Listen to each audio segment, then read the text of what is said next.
Statistician-General Risenga Maluleke says the provision of basic water has increased nationally by 5.9%.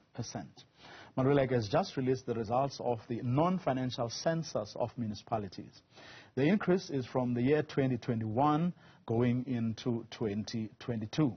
The survey was conducted in 257 municipalities across the country.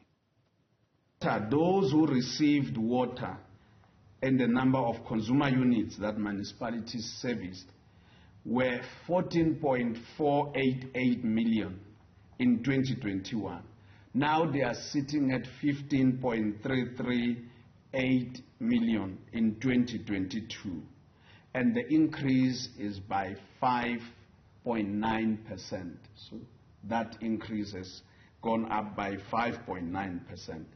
It's the same with free basic water. Out of the 15.338 million, we see that those who received free basic water were 2.848 million. And of course, that rise from 2.717 million gives us an increase of 4.8%. Now, number of consumer units receiving services by province.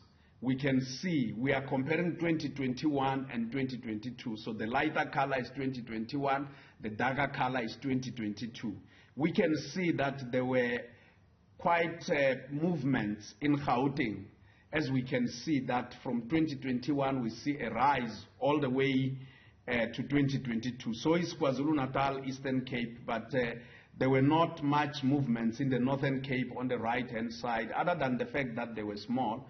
But if we look at the light and the darker blue colors, they are actually almost sitting at the same level. So is Limpopo, and same as Mpumalanga and the Western Cape. They are almost sitting at a similar level. Maluleke also adds that there are now less bucket toilets in use. We are looking at the number of households that, with bucket toilets. They've declined from 2016 to 2022. There were a bit of sideways movements around 2018, 2020, but generally, if we look at where we were sitting in 2016, 68,480, and now the households are sitting at 45,779. But even as we compare the 2 years, 2021 and 2022, we see a decrease. And where are they? Consumer units provided with a bucket toilet by type of municipalities. We see most of them are in local municipality. Out of the 45,000, 37,412 are in local municipalities or are supplied by local municipalities, 7,410 by metro and district, 957. And where are they? We are saying that bucket toilets were provided to consumer units in 37 municipalities in 2022. And when we look at the top 10 where they are, we are saying that they were more in the Free State. We can see more of them in the Free State, followed by some in the Northern Cape, and of course the Eastern Cape and the Northwest. To discuss some of the outcomes from the briefing by the Statistician General, I'm now joined by Zukiswa Kota from the Public Service Accountability Monitor. Good afternoon, Zukiswa. Thanks very much for your time. A good story to tell from the numbers that the statistician gave us today. Afternoon, Vuyo, and thank you for the opportunity to engage with your viewers. A good story and perhaps in some respects not so much, but it's always good to start off with the positive aspects for sure.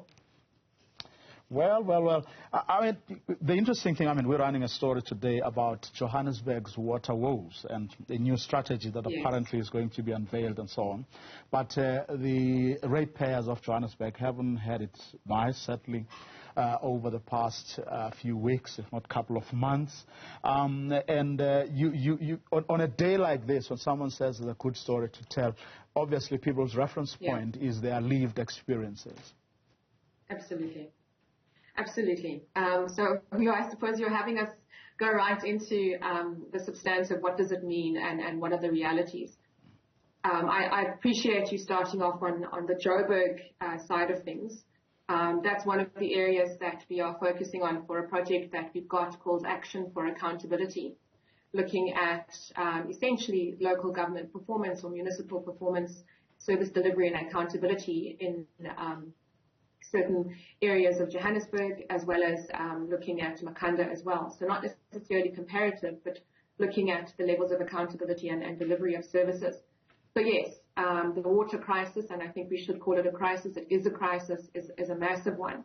And when we start to look at the numbers, I think what we need to ask questions about is, on the one hand, I think the Statistician-General also highlighted that the limitation of this report is that it's a report not necessarily by households, but it's a report self-reporting in a sense, or reporting by municipalities.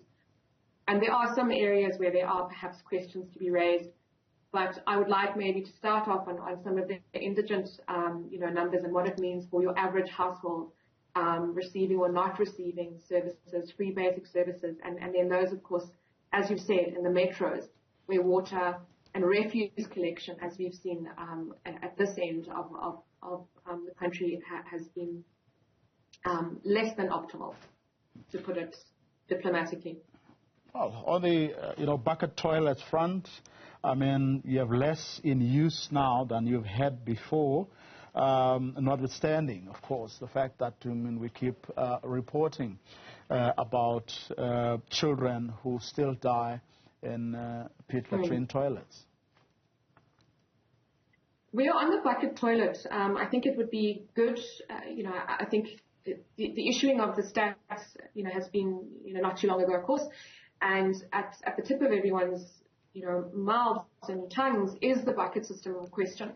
So if we look at what's been tabled today, we'll see that there have been reductions that are reported across the provinces of bucket toilets. But when we break it down to the provinces, again, I think it's important to say this is, municipal reporting, and I do think it's important as well to say that there is a need perhaps to take a closer look.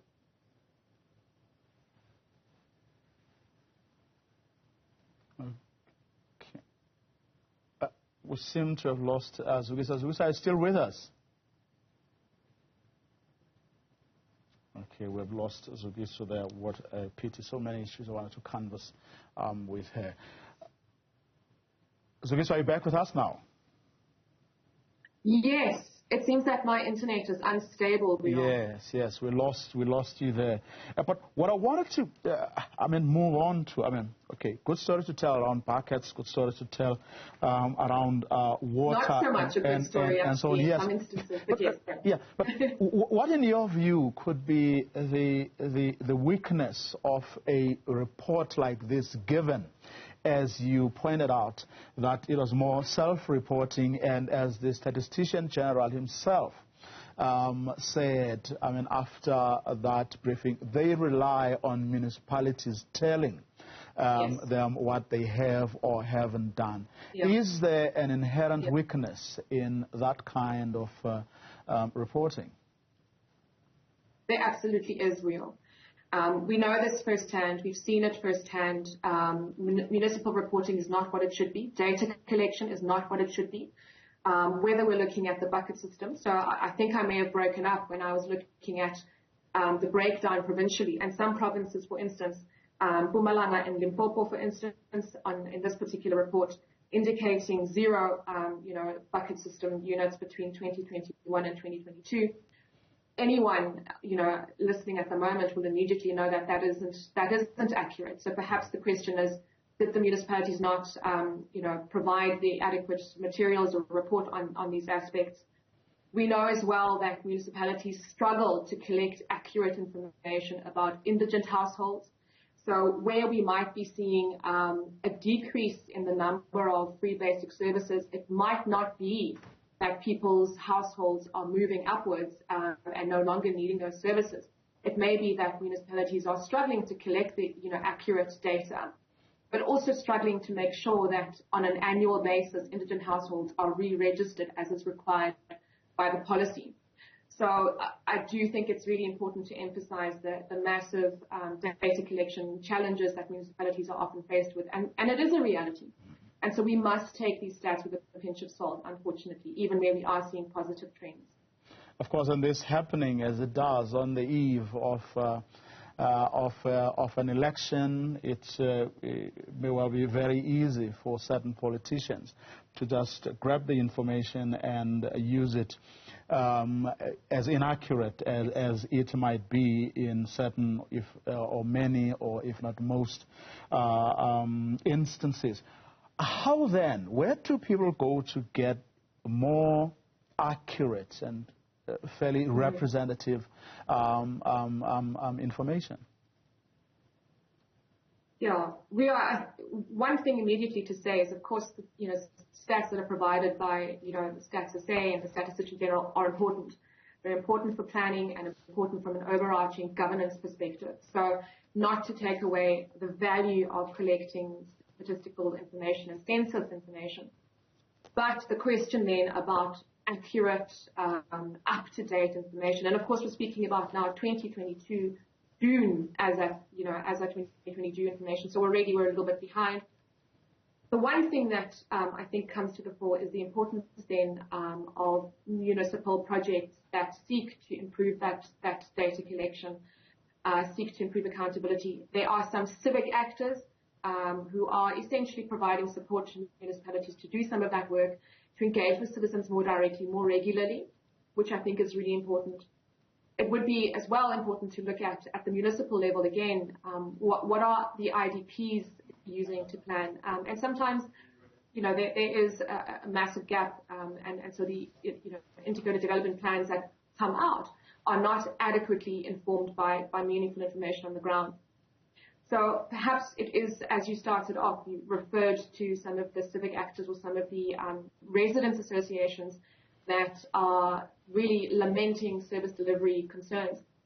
And some of that work is being done by civic actors, actually. And so perhaps the starting point is to say, is there an opportunity, for instance, the Auditor General has indicated the importance of engaging with community-based organizations, with NPOs, non-profit organizations. We've seen, of course, some of the budget cuts to those, who at the same time can also play really important sources of information of engaging directly with those who are supposed to receive services. So it's a long-winded answer, Rio, which is really to say, at the moment, there certainly is nowhere near the level of accuracy and up-to-date information that municipalities should be working with and should be collecting. But there are gaps being filled to some extent by NPOs and civic actors who work alongside government entities. But, everything has been said and done. One reckons there's still value in hearing from these municipalities how they see themselves and whether they think that they're doing well. There's value in that, isn't there? There is. And I think in particular, one area of emphasis, again, looking at this project I referenced earlier, the Action for Accountability, is that we do say it is vital for civic actors, for residents, for members of the public, to actually sit in on council meetings. So, for instance, tomorrow, it may not be open to the public, but we have a special council meeting here in Makanda. There are hundreds of those around the country, and I think it is incumbent on each of us to find out how do committees, how do councils think they are performing, but also how are they holding officials to account. When, for instance, we're being told there has been no change in the number of bucket system, bucket toilets in the Eastern Cape between 2021 and 22. We should be asking then, should you be celebrating anything? What do you have to celebrate when you say 12,300, 1 year to the next has remained the same, self-reported? So I think there is certainly that, and to use the spaces that are provided to ask those questions, whether it be in IDP hearings, again in the local government space, or in council meetings, or engaging in councillors with councillors more directly. I think your point is well raised. It is fundamental for us to really ask and interrogate the information that is provided to us on a daily basis.